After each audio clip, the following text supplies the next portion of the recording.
All right. Thank you for joining our fireside chat with Alex Kotlowitz and Mary Schmich. I'm Patrick, the Adult Services Manager at Westchester Public Library. I want to thank the 56 Rails libraries who partnered with us to make this event possible. I want to thank my programming team here at Westchester, Chris, Ryan, Lisa, and our director, Fidencio. And I also want to recognize Rachel and Donna at LaSalle Public Library for being our Zoom co-hosts this evening. A quick note about Zoom. When this event ends, Zoom will prompt you to answer a quick survey question. What library did you register through? We ask that you please take a moment to answer that question when prompted. Now I'm going to introduce Alex Kotlowitz and Mary Schmich. Called one of our great American journalists by Ta-Nehisi Coates, best-selling author Alex Kotlowitz is recognized for his unflinching portrayals of race and poverty in America. For more than 3 decades, he has brought his trademark empathy and on-the-ground reporting to many forms of media, most notably his 2 nonfiction classics, There Are No Children Here and The Other Side of the River. His latest book, An American Summer, is a spellbinding collection of profoundly intimate profiles of people and communities affected by gun violence. He also partnered with Hoop Dreams director and producer Steve James on the Emmy award-winning documentary, The Interrupters. Alex Kotlowitz is a regular contributor to This American Life, the New York Times Magazine, and the New Yorker, and he teaches journalism at Northwestern University. Mary Schmich is our guest moderator tonight. She is a nationally syndicated columnist and a Pulitzer Prize-winning journalist. She wrote the comic strip Brenda Starr, Reporter, from 1985 to its conclusion in 2011, and has hosted Songs of Good Cheer with Eric Zorn since 1999. She has 2 books, Wear Sunscreen, and Even the Terrible Things Seem Beautiful. We will be sharing links to where you can buy both Alex and Mary's books in the Zoom chat momentarily. Now Alex and Mary are going to have their fireside chat, and I'm going to turn off my video and rejoin before we close the event to ask some questions submitted by the audience.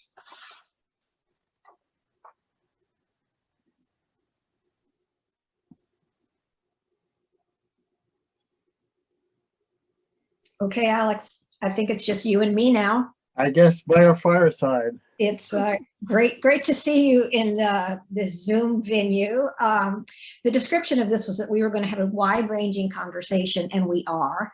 But before we get to the big topics, you know, the important things you write about, I want to do Alex Kotlowitz, the prequel, by talking to you just a little bit about where you came from. You grew up in New York City. Just I did. Yeah. tell me about how you got from the Upper West Side of New York City to Chicago and to these topics that have been your life's work. Yeah, so I grew up in New York on the West Side, and I came of age in the 1960s there, it was a very different place than it is now. It was a very mixed community. I spent a lot of time, most of my weekends I spent playing basketball. And so, you know, I lived in this incredibly diverse universe growing up, and I assumed that everybody lived like that. And of course, once I got out of New York, I came to realize in some ways how exceptional an experience that was. I also grew up in a household where I think I got the best of both parents. You know, my father was a writer, he was a novelist, and books were ever present in our apartment. And my mom was a social worker, deeply political. I remember her dragging me off to the Bryant Park anti-war rally in 1968 or 69. And, you know, I left New York to go to college, and I've never been back to live. I feel in some way, I landed in the Midwest really in large part by accident. You know, I ended up getting a job at a small alternative newspaper in Lansing, Michigan. And I think my temperament is more Midwestern than it is Eastern. What does that mean? Well, there's a kind of openness about the Midwest, and kind of people are kind of even keeled. I don't want to be Pollyannish about this, because I mean, all the fissures you find in the American landscape, you'll find not only in the Midwest, you'll find just within the confines of our city. But I love the pace of the Midwest as well. And so I ended up working, at this alternative paper. I took a job at the Wall Street Journal in Chicago. That was back in 1984, and I've been here ever since. I consider this my home. So at what point did you land on, what I think of as your life's work, which is interrogating, trying to fathom poverty, violence, trauma, these things, segregation that are so much the foundation of this place? Yeah.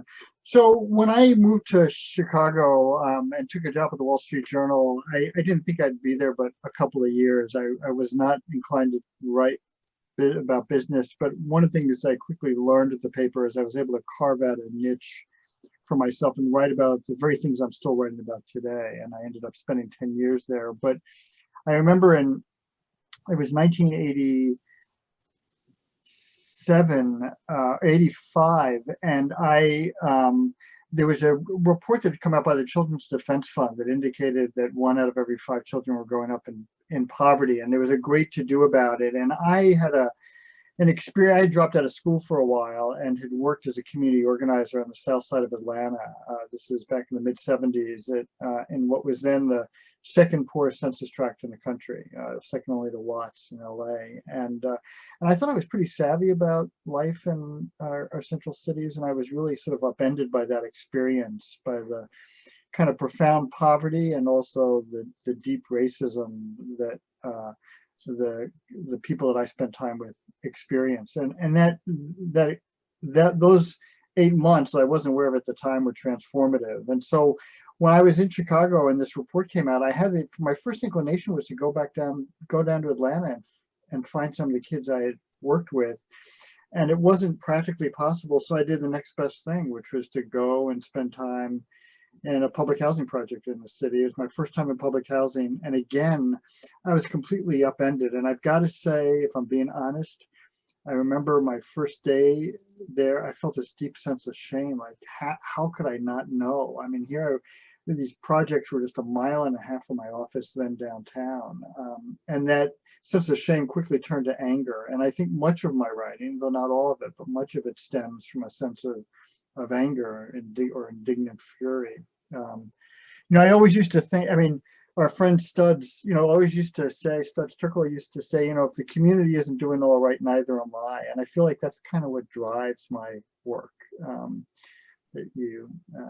So you have this, you've developed over the years this sense of anger and dedication, all the emotions that go into this, but there's also the practical elements of finding your stories. Right. So talk to me. Not every individual works as an illumination of the larger story. How do you find your people? Yeah, and I want to say before I say that, because you talk about my anger, and I'm not a very angry person by nature, but one of the challenges as a writer, and Mary, you know this as well as I do, is when you sit down and put pen to paper, you got to put that anger aside, because the challenge is, I use that word because you did, Right. No. I appreciate it. I did use it, and I would want to explain. But what readers, I think, they don't really care when we get angry or if we laugh or cry. The challenge as a storyteller is to get them angry by themselves. To let them find their own way. And that's, for me, is the power of story.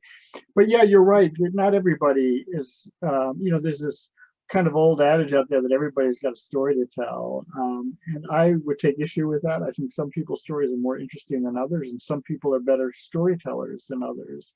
And what I'm looking for people, first of all, I want to spend time with, because I assume if I don't want to spend time with them, my readers aren't going to want to spend time with them. And then I'm looking for stories or journeys or experiences that surprise me in one manner or another, that kind of upend what I thought I knew. And again, it's what I hope to do with readers as well, is to get them thinking differently about the world around them. But one of the things that's really important for me when I find someone who I'm interested in writing about is that they have some level, it doesn't have to be big, but some level of self-awareness, that there's some introspection. That So, to me, I don't want to get stuck on your first book, but it's probably your best known book, There Are No Children Here, an Oprah selection, huge bestseller. I mean, how did you find the two boys that you wrote about? yeah, well, in some ways by accident, which is often how it happens. I was asked initially by Chicago Magazine, was doing a photo essay on children growing up in poverty in Chicago, again, on the heels of this Children's Defense Fund report. And they had a photographer come in from New York and asked if I would go out and meet with the kids he was photographing, and if I wouldn't just do like a one paragraph account of each of the children. And one of the boys was Lafayette. And that was my first time in public housing. And again, I was really upended by what I saw and what I heard. And that one day I was there. And I had lost touch with Lafayette, but I was haunted by the afternoon. And so a couple of years later, I decided to go back. I went and spent 3 weeks hanging out at the boys, what was then the boys club, now the Boys and Girls Club, just playing basketball, shooting pool with kids after school, meeting people. And then I ran into Lafayette. He remembered me. I didn't remember him. He remembered me. And then, to be honest, there was a part of me that identified with Lafayette, where he wasn't the oldest brother in that family, but he was an older brother to Pharaoh. And I'm the older of two brothers. And I know as an older child, you often feel a sense of responsibility. And Lafayette really felt a sense of responsibility for Pharaoh. And so I identified with Lafayette in some way, and we just connected. And then, of course, I met Pharaoh. And the thing I loved about the two of them is that they were, deeply in love with each other, but yet they couldn't have been more different. So just for people who haven't read the book, give me the book jacket synopsis. Yeah. So the book, it's a very kind of simple conceit. I spent 2 years, I followed these two boys growing up in poverty in what's the world's most prosperous country. I spent 2 years with them chronicling their lives and their struggles. So it was about the, decrepit, neglectful housing conditions. It was about the violence that they had to contend with. It was about under-resourced school, about all the things I think we know all too well that bear down on people growing up in poverty. And of course, it was a community that was entirely Black, and not by accident. You sort of, a part of the book looks at the history of these neighborhoods, especially public housing, and you come to realize that the segregation we experienced in Chicago and elsewhere, of course, was purposeful. When you write about anybody, you take their lives in your hands.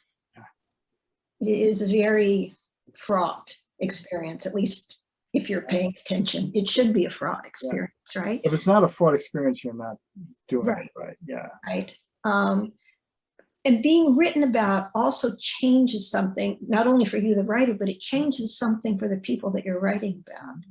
How do you feel that Lafayette's and Pharaoh's lives changed as a result? It's a good question. They were so young. It's hard to know. I think one of the things I always worry about with people, there are a lot of things I worry about. I want to make sure that I capture them in a way that feels honest and accurate and fair, and also affirming to who they are. And one of the things I have to remind myself when I'm writing about people is I'm usually writing out of them because I admire them on some level. And so, and that readers will get that. And so it's important not to pull my punches. In other words, to sort of try to capture people in all their complexities and richness and fullness. And then, you worry about so you write this thing for this very public display, and you wonder and sometimes worry about what the response is going to be. I worry about it as a writer, and I know people I write about worry about it as subjects, as people being written about. I don't know. It opened up some opportunities for Lafayette and Pharaoh. I think I made a unilateral decision with that book. I changed their last name in the book. I just felt they were young enough that they needed to make a decision down the road whether they wanted to identify with the book, and they do. They embrace it. But it's a hard question. I don't know fully. I mean, it's been a struggle for them. I don't want to talk too much publicly about them, but they're, I'm still very much in touch with them, some 30 years later. And I know there are things they're really proud about the book, and there were also, there were people who were jealous about all the attention they got in its immediate publication. From that book, a different writer might have gone on to a completely different topic, climate change or something. But you have stuck with this theme for, these 30 some odd years. Talk to me a little bit about, I don't know if that was a decision or just something that flowed naturally for you. Why have you stuck with this? Yeah, well, I can tell you, like, my second book, The Other Side of the River, is a book specifically about race. And I wrote that in some ways because after I emerged from There Are No Children Here and was speaking about it around the country, I realized, of course, the lives of those two boys had everything to do with race, and yet I never really, if I'm honest, never really dealt with it in a really forthright manner in There Are No Children Here. And so I wanted to try to find a way to write about race in a much more straight ahead, pointed way. And so that's what led me to The Other Side of the River.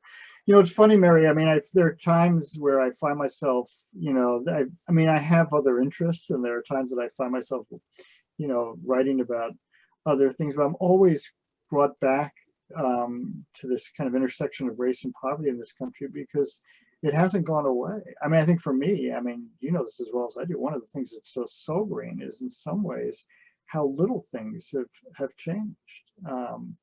And so you kind of feel like you need to keep on shouting, or in my case, keep on telling stories. Can I read you a paragraph that you wrote in your most recent book, An American Summer, which chronicles the violent summer in Chicago in 2013. The shooting doesn't end, nor does the grinding poverty, or the deeply rooted segregation, or the easy availability of guns, or the shuttered schools and boarded up homes, or the tensions between police and residents. And yet each shooting is unlike the last. Every exposed and bruised life, exposed and bruised in its own way. Everything and nothing remains the same. And you could have written that this morning. Right. No, and in fact, when I wrote that, when that book came out just a couple of years ago, but the book, takes place over the course of one summer in Chicago, 2013, which actually was a reasonably good year in terms of violence in the city. And of course, now the numbers have almost doubled since then. And I wrote that book in large part because I feel like for so much of Chicago, and I want to be clear, I could have written this book in so many other cities, Baltimore, New Orleans, Philadelphia, Washington, Detroit. I wrote about Chicago because it's the city I know, it's my city. And it's, I think, these neighborhoods that I write about, these neighborhoods that are deeply distressed and have been for decades, are so profoundly isolated from the rest of the city that it's so easy for the rest of us to turn our heads and to look away. And yet, I think we've completely sort of underestimated the impact, as I alluded to in that part you read, that we've underestimated the impact that violence has on both the spirit of individuals and the spirit of community. And so this book in some ways was to put a face on it, to humanize the people who in one manner or another have been touched by the violence. And I think that's probably the case with all my books, is each of my books is these very kind of intimate portraits, these kind of, in some ways, really small stories that are about something much, much larger. One thing that distinguishes you as a writer is that you are a writer who's also branched into other modes of storytelling. I mean, I think you've written a play, you've done a podcast, and most famously, you worked with Steve James, the great documentarian, on a couple of films that he has done based on your original work. So most recently, City So Real, and before that, The Interrupters. Right. So how has that work been different for you, or has it accomplished anything different? Right. So I want to just say City So Real, while it shares the title of one of my books, it really was that film was really Steve's invention. I was an executive producer on it, and in some ways nothing more than a glorified consultant. But The Interrupters was very much a collaborative experience for us. Yeah, I love, I've been doing radio since I began working as a journalist, since the 1980s, in the early years of NPR. I was living again in Michigan, and it was during this really deep industrial recession when all the auto companies were asking for concessions from its workers, and NPR was desperate to have somebody out there, and they actually taught me radio over the phone. And I spent a lot of time writing about Flint. In fact, worked with Michael Moore up there when he was publishing his paper, The Flint Voice. But I love radio. I mean, radio is there's an immediate, talk about an intimate medium. I mean, there's something so visceral about radio. And the other thing about, contributing to a place like This American Life, you've got this incredibly loyal audience. And then I've done film, and I, started by doing documentary work for PBS back in the 1980s. And I love TV and film, but I probably love it more as a consumer than I do as a creator. I find it's interesting, when we were working on The Interrupters, I'd go into the edit room, and if I'm working on a book, I can hold the whole book in my head, or a radio piece. But I'd go in and I'd be editing a scene, and I'd have to be reminded of what preceded that scene and what followed. I'm just not wired, I suppose, in the way that I should be to do film. But I love it as a medium because it's so accessible, and when it's operating on all cylinders, it can be so damn powerful. In everything that you do, it seems that you get very close to the people that you are writing about or filming. And that can be very tricky, right? Yeah, it can. I gotta say, I think of it as one of the perks about what I do, that my life and my family's life, I feel like it's so much richer because of the people I've met, the stories I've done. I mean, I remember at our wedding, 30 years ago, there probably were a dozen people there, at least, who were people I'd written about, who I met over the course of writing. I think what gets tricky, and maybe this is what you're alluding to, is that, when I sit down after I spend months, sometimes years with people, and I sit down again to put pen to paper, I need to remind myself that I'm writing not for them, but I'm writing for my readers. And so I actually will tell people, who I spend a lot of time with them, I tell them I'm going to kind of disappear for a while. And I actually put some physical distance just to remind myself. And then once I'm done, I go back and revisit with them what I've written. One of the things that's important to me, and I don't succeed all the time, is that they're really the people I write about. There shouldn't be any surprises. Totally agree. What? Yeah. No, I completely agree on that. And I don't, I think there are some journalists who don't agree with that. Yeah. But, I mean, I'm writing about, for the most part, people who are not public figures. They've got no obligation to talk to me. I want to be clear that the ground rules for public officials is very different. Right. But I'm asking them to open up to me. And I feel that it's really important that they be proud in the end of what I've written, what I've had to say about them. And that's, 98% of the time. There are times when there are people who, are much more complicated than they imagine themselves. But it is hard. I do, I worry about what my readers are going to think, but I really worry about what the people I've written about are going to think.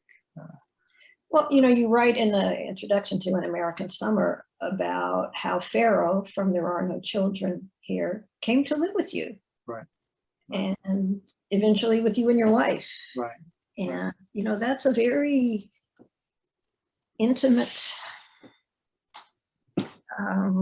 Yeah, it is. And unusual. I recognize that. Yeah, and I honestly had not really talked about it publicly until I wrote about it in An American Summer, and still feel a little uncomfortable talking about it, only because I feel like it's not my place now to sort of talk about Farrell publicly. You know, when I was with him working on the book, but he lived with us for you know, for the bulk of his adolescence, and it's one of, you know, many relationships that have come out of my work. And again, it's one of the things I love about what I do. I think left to my own devices, and I don't know, Mary, if you're this way, but I think if I left to my own devices, I'd probably just hole up in my office in my house and never come out, you know. And so it's this work pushes you out into the world. It just forces you to cross boundaries, and gives you a license to do that as well. Right. You know, in these decades that you've been doing this, so much hasn't changed, and yet some things have changed. In Chicago, I want to say the nature of the violence, that's not quite right, but what is your sense of how these problems that are chronic and deep have changed and haven't changed? So, look, one of the things that's changed in Chicago and cities across the country is the raising of public housing. You know, public housing on the one hand was this grand notion that we were going to provide affordable housing for people who could least afford it, and yet, of course, when it was built on the cheap. It was, in Chicago in particular, it was built to the edge of already existing Black ghettos and served as a kind of bulwark to segregation. They were completely neglected. And so there was a lot to cheer about. I think, as often happens in Chicago and elsewhere, you have this moment of celebration, and then this moment to bemoan, because, of course, we tore down all of public housing and really had no plans for people who were living there. And so many of them scattered to the winds. And it was also this moment when I thought, well, maybe for the first time, the city will really sort of talk in a really substantive way about integrating the neighborhoods in the city. And of course, there was no conversation about that. So I always feel like we kind of take a step forward and then there's a half step backward. Like, I even think about it when I arrived in the city, Mary, and you were here at Harold Washington's election, right? I was actually down covering the South for the Tribune in Atlanta, but okay. So affiliated. Right, but I came here right on the heels of Washington's election, and oh my God, there's so much to celebrate. I mean, here, for the city elected its first Black mayor in this incredibly broad coalition, a progressive individual who really saw the fissures in the landscape and was planning to address it. And then on the other hand, he gets elected, and these 29 white aldermen who can't stand the idea of a Black man running their city vote against everything that Harold proposes. And so again, you kind of take this step forward and then this half step backward. And I feel like we do that with so much. I think for me, one of the things, the reason I wrote about the violence in An American Summer is because it's been so stubborn and so persistent. And there are these moments when we feel like we've figured it out. And in fact, I remember the review in the New York Times of my book. One of the things that the reviewer said is, you know, why is Kotlowitz, I'm paraphrasing, but why is Kotlowitz writing about this book? It's not really much of a problem anymore. And, you know, here we are this last year with almost 800 homicides, and we're on pace now to exceed that this year. But what is different about the structure of the violence, or the impetus for the violence? Right. So here's the big difference, is that back in the late 1980s and 1990s, when the numbers were off the charts, you know, when I was writing There Are No Children Here, I think there were over 900 homicides in the city. And most of it was over drug turf. It was really kind of a financially driven violence, you know, these efforts of these gangs to hold on. It was when crack had just come into the city. And it was really all about terrain, about holding on to their franchises.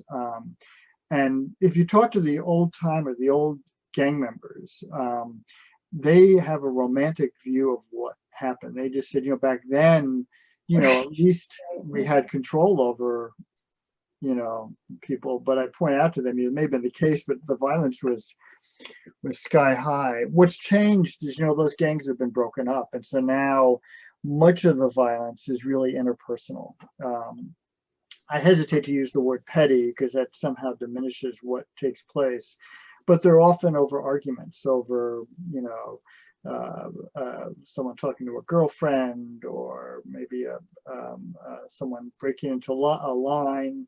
And there are now, those gangs have broken apart, and there are, hundreds of these small factions that are really organized block by block.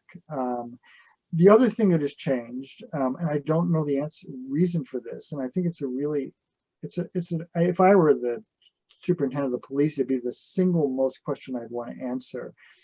Back when the violence was so high in the early 90s, the police had a pretty high closure rate. They were pretty good about solving violent crimes. They're miserable at it at the moment. We had, I think, 3,000 shootings last year in which people were wounded, and only 10% of those shootings were those cases closed. Why do you think that is? Mary, I don't fully know. I mean,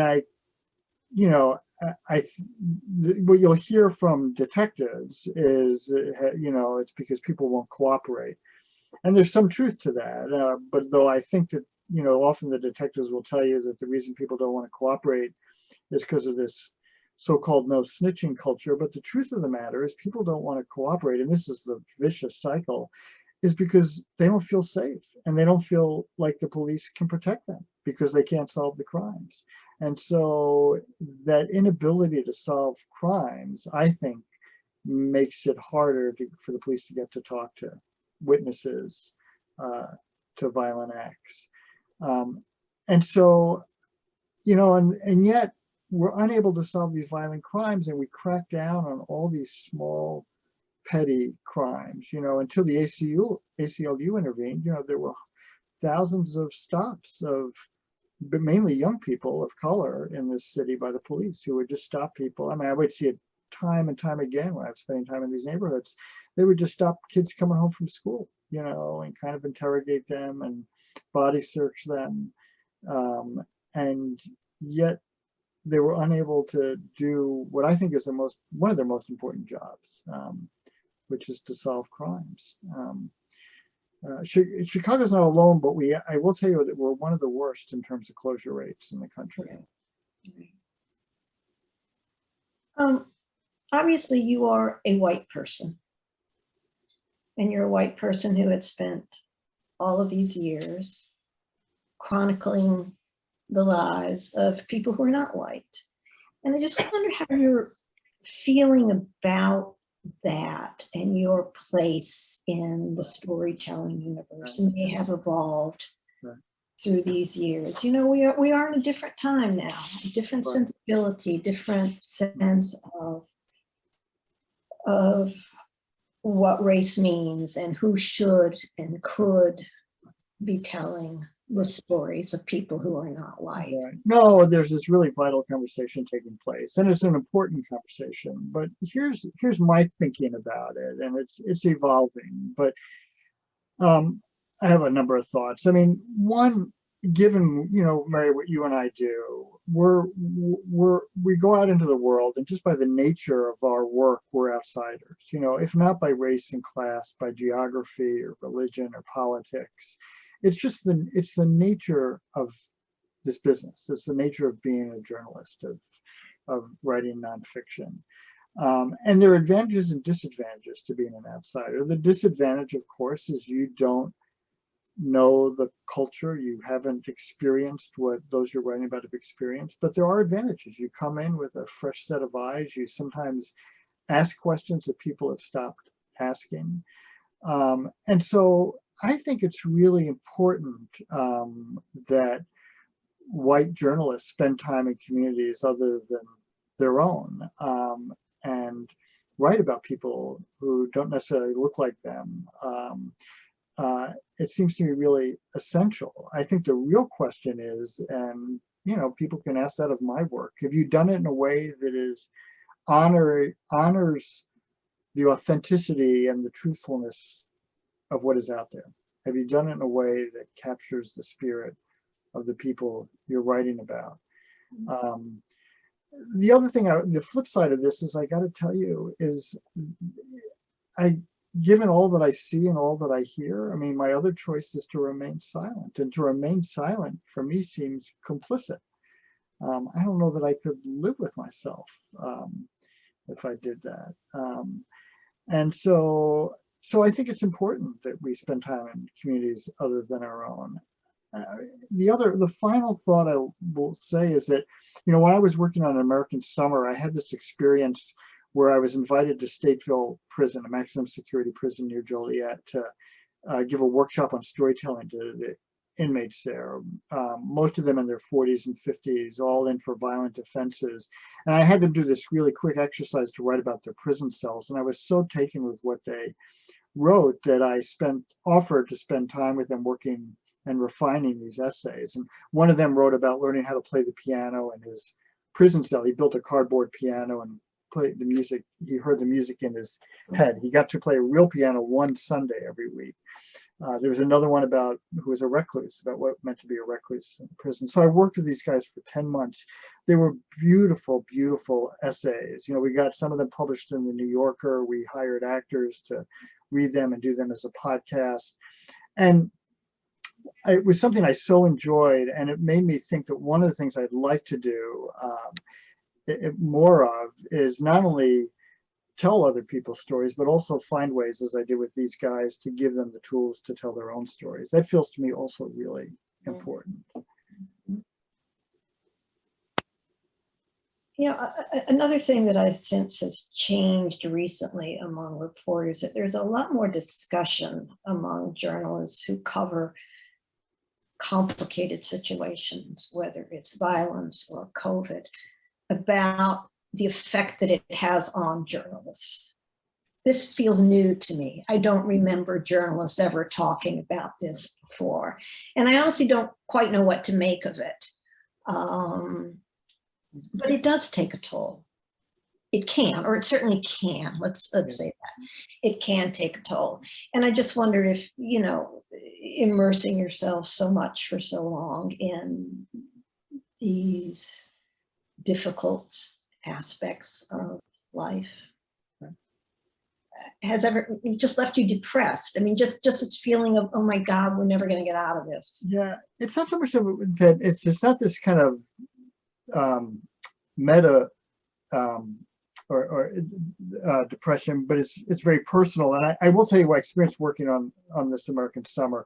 I was talking about people for the most part, about the most tragic and painful day in their lives. And I remember when I finished most of the reporting and was beginning to write, I had this experience, which I'd never had before, where I was visiting friends in Seattle, and I felt unable to experience, I couldn't experience any sense of joy. I had trouble smiling. I just wanted to be by myself. And I realized, I went to see a counselor when I got home, that I was experiencing, I think, what you were describing, which is kind of secondary or vicarious trauma.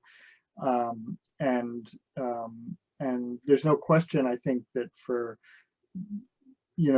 many of us in our profession who are writing about issues that are profoundly painful and traumatic, that it's very likely that you may experience some of that trauma yourself. I got to say, though, the thing that keeps me going in the end, and I don't mean to sound glib about this, but the people I spend time with. I think about the people I met during the course of an American Summer, and despite all the pain and all the trauma they've experienced, each of them in their own ways is just kind of pushing on. Some of them tentatively, but some of them heroically. And again, I don't mean to sound glib about this, but there's something really inspiring about it, certainly exhilarating about it. You know, many of those people I'm still friends with, and I will, when I'm having a tough time, or the other side will call and talk. But yeah, I think writing about this, you know, and again, I don't think of myself as an angry person. I think writing about race and poverty in this country has made me angrier, and these last 4 years especially, you know, were difficult. Yeah. You also teach, so these, you know, these things that you've learned, these values that you hold, are something that you're transferring to young people now. So tell me 2 or 3 things that students who study with you hope will come away with. Well, I hope they'll come away with a really deep respect for the often fierce power of narrative, of storytelling. You know, I just pound that away with my students, that how important it is to find a story, and to be ambitious, but being ambitious doesn't mean that, say, you're writing about the violence in Chicago, that you kind of go and talk to everybody you can, but you find these really small, intimate stories. I think of it as a kind of bigness of the small story. And then the other thing I hope they come away with is this understanding and acknowledgement that it's okay to build relationships in the course of your reporting. That's sort of, it's part and parcel of what we're involved in. And I think, as you said earlier, I mean, if we're not thinking about that, if we're not building those relationships, something's not working.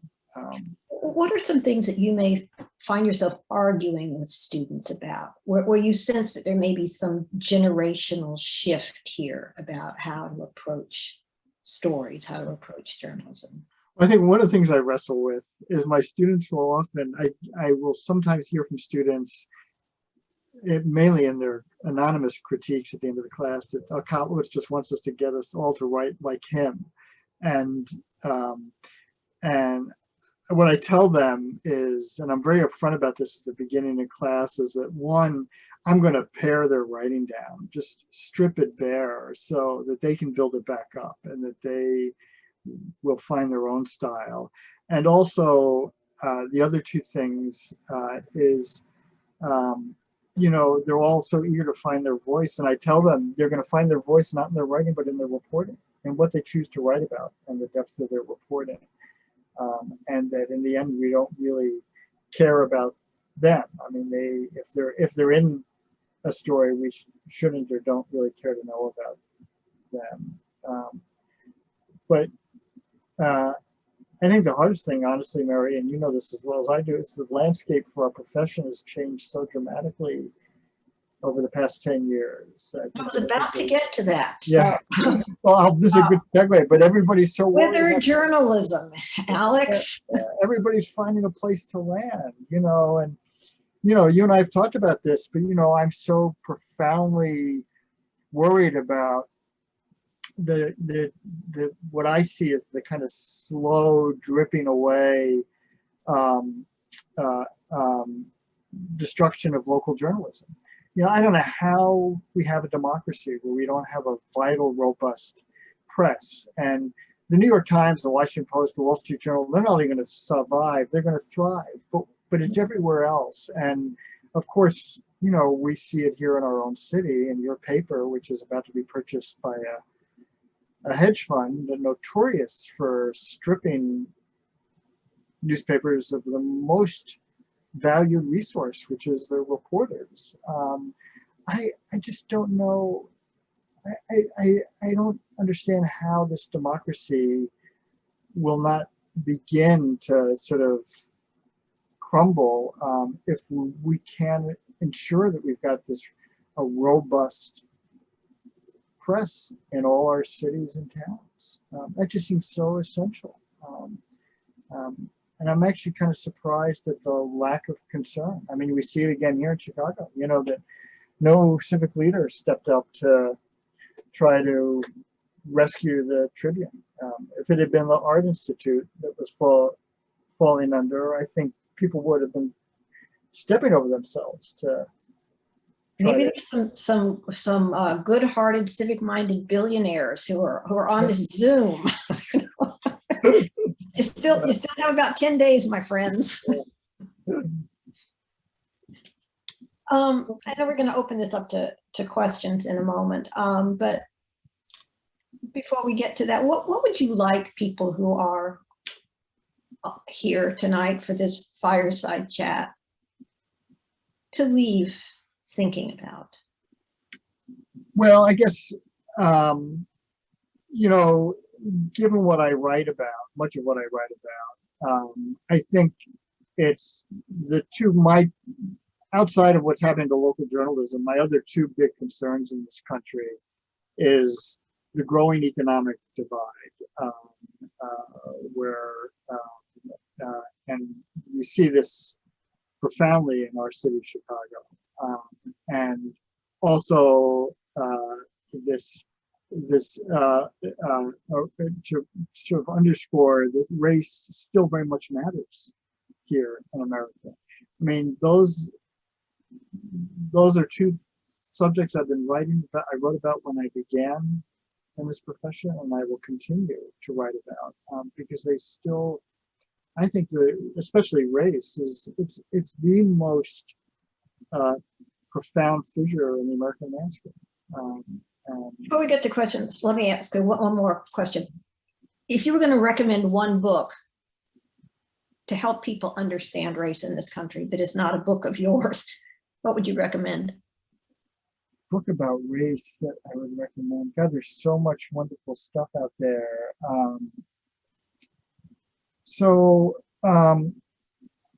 Well, the two books that come most immediate to mind, but there's so many.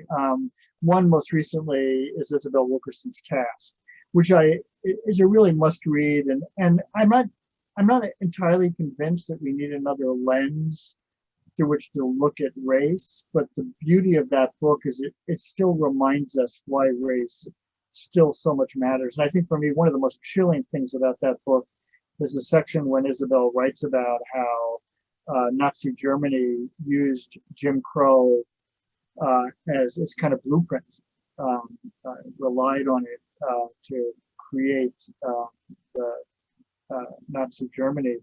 And the other book that I would go back to is Tony Lucas's Common Ground, which was written in the 1970s about the busing crisis in Boston from three different perspectives. It's a beautiful piece of work, a beautiful piece of writing, but it's also, a book that I think still resonates today. Great. Well, I see Patrick is back with us. So Patrick, are you going to read some questions from the I gotta say, Mary, this has been so much fun. I just thanks for.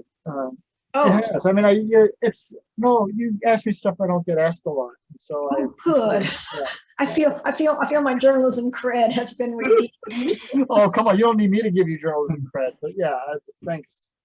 Thank you. So Patrick, it's all you now. Yeah, that was great. I mean, that was a great conversation. So thank you for that. You did answer preemptively some of the questions that were submitted in advance, but I still have a lot of questions here.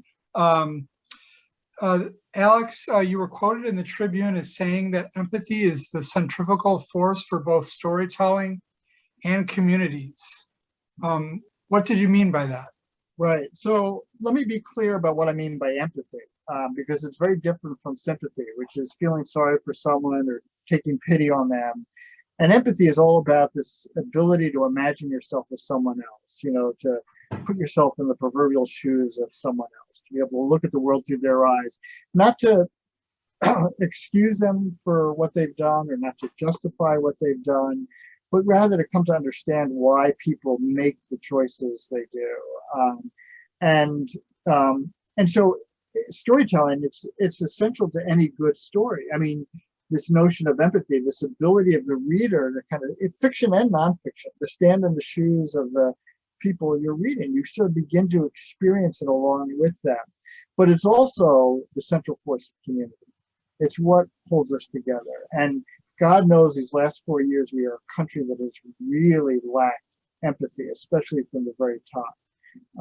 But empathy is so critical to community. I remember when Obama was running his first campaign in 2007, he would go out on the stump early on and talk about the empathy gap.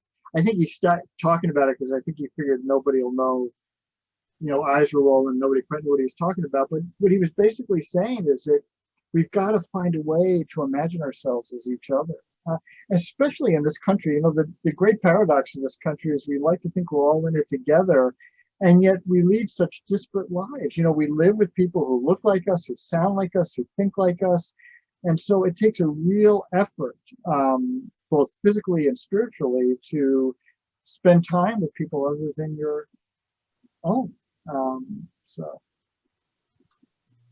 Great. Oh, really quick, we did have a request. What were the two books that you had mentioned just prior to that question? Sure. I mentioned Isabel Wilkerson's Cast and J. Anthony Lucas's book, Common Ground. Okay, thank you. Okay, let's see here. Is there any basis for hope for Chicago's future?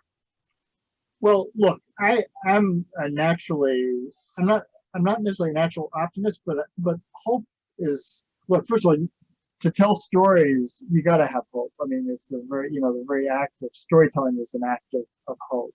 So am I hopeful? Yeah, I mean, there are things to be hopeful about. I think just growing activism in these past 6 months in Chicago and elsewhere has been exhilarating, and it's been activism not only from people in the Black and Latino communities who know from experience what it's like to be a person of color, but it's also activism from the white community as well. I think I'm excited about what our new president has begun to propose and really trying to find ways to fortify children and families and communities. So there are reasons to be hopeful, but again, I sometimes think with every step forward, we take a step back. I think the thing to remind us, especially when it comes to race, we've just had a president for 4 years who trafficked in racist and anti-immigrant rhetoric, and those in his party and those around him were unable or unwilling to stand up to him. And were complicit in their silence. And we need to remind ourselves that 70 million people voted for him. And so for me, the real question is, how do we reach those individuals?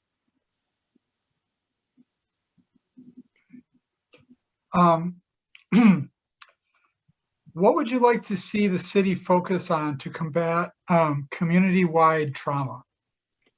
So I think, it's one of the encouraging things in the violence prevention field in recent years is this kind of reckoning with trauma, the recognition that we've got to find a way to deal with the trauma of individuals and communities. And so there are some incredible programs. In fact, one of the most inventive violence prevention programs in the country is taking place here in Chicago called Ready Chicago out of Heartland Alliance, run by Eddie Bocanegra, one of the people, in fact, I wrote about in An American Summer.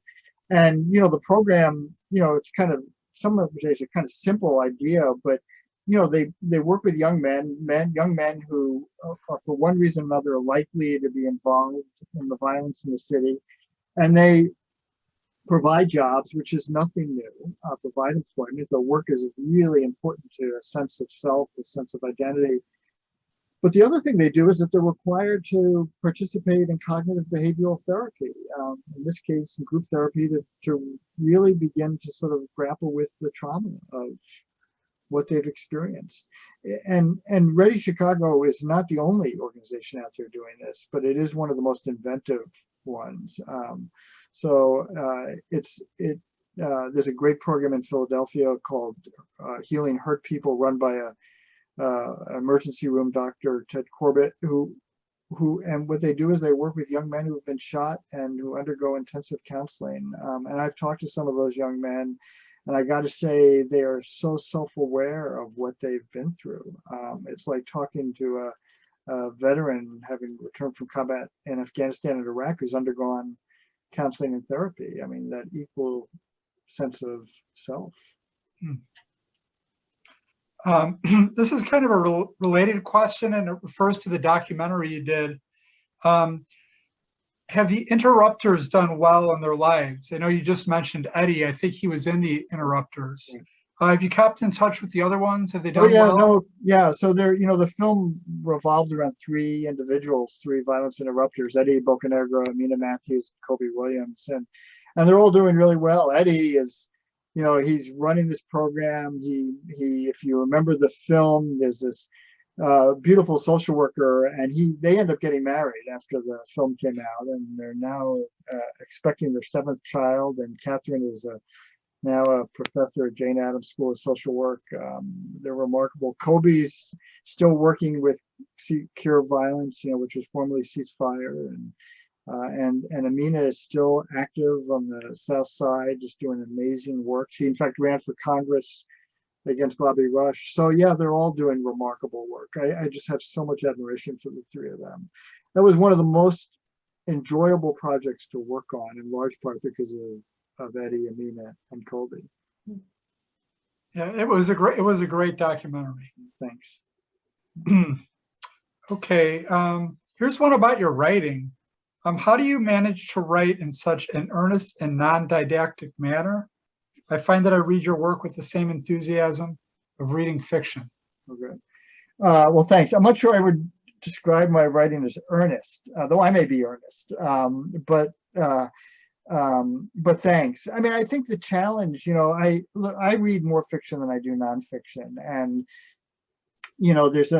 many people have different monikers for this craft. Creative nonfiction, literary nonfiction. But what I like most is the way John McPhee, the New Yorker writer, describes it, which is the literature of fact, which is trying to create literature out of fact. And I know it doesn't sound very sexy, it sounds very prosaic, but it's really what we're trying to do is, take all the tools of novelists and write with the same flair and verve and sense of story, and yet knowing that what we're writing about, and this is the never to be chiseled dictum in our craft, is that everything we write about has got to be verifiable. It's got to be true. It's got to be authentic. But I appreciate that. I mean, I'm glad to hear that it reads like fiction. And in fact, the book that inspired me was Tony Lucas's Common Ground. I read that book, I remember, and I thought, damn, I want to do this.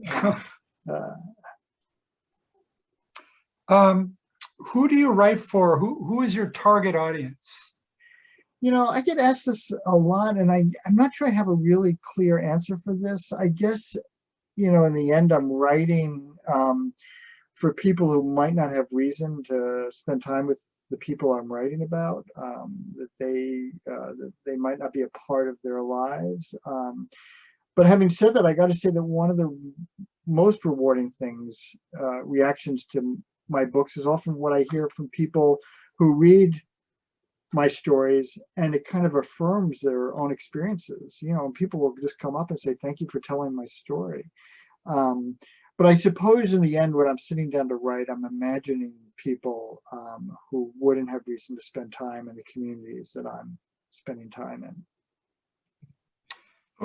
in. Here's a question for both Alex and Mary. Who are your favorite fiction writers? Mary, do you want to?